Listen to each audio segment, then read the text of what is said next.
When it comes to doing feasibility, there are four main areas where your investment will go into. The first is, of course, the designing work, designing of your store, the layout, and the 3D perspective of how the store will look like. This is also very costly. And the second will be the construction. Majority of your investment will go into this category, and it costs about 50% of your total investment.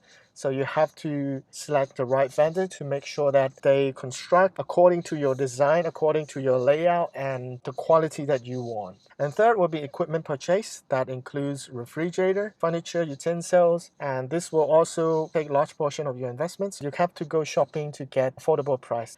And last but not least, that would be the rental deposit. You usually have to pay 3 months in advance. This is also part of the investment because you're not going to get it back unless you close the store. So it's investment even though you can get it back when you move out of the location, but still it's an investment that you have to pay in advance. And this is the layout sample for the store that we built, and as you can see, it has to be measured in terms of the square meter for every single thing, and where to put the refrigerators, where to put the counter, where to put the table and chairs. It has to be drawn out like that so that you get an idea of how your store will look like and how the operation process will be in the store. So this is the sample layout, and this is the 3D perspective where you can see store in different angles, and this will be the counter, and there will be seatings. And when it comes to doing feasibility, there's a saying that it's better to make a loss in paper than in reality. So you have to be extremely honest with the numbers. You should not just make up the numbers to make it look good, but in reality it could turn out terribly wrong, and if it goes wrong, then that is very costly and you cannot get your investment back.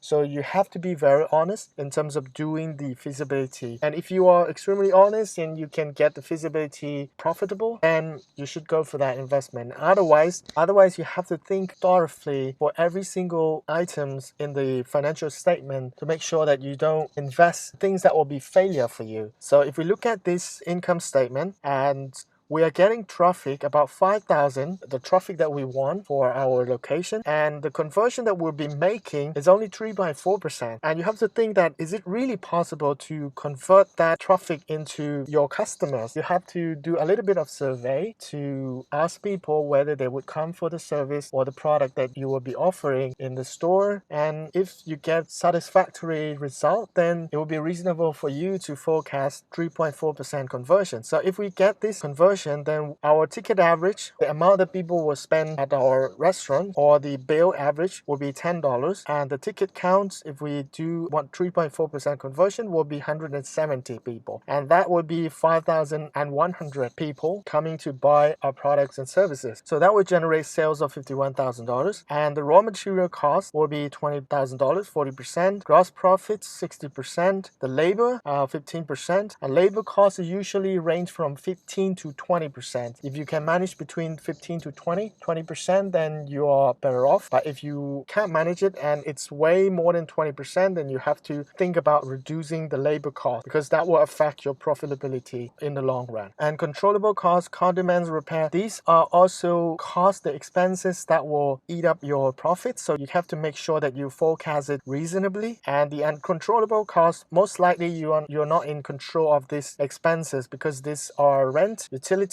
and other expenses that you don't have any control over. But you have to be aware of these expenses in advance to make sure that you forecast your business potential reasonably. So if we are able to do exactly like that, still the investment $200,000, you'll get it back within 26 months. Only after that it will be your profit. So that's how you do the feasibility.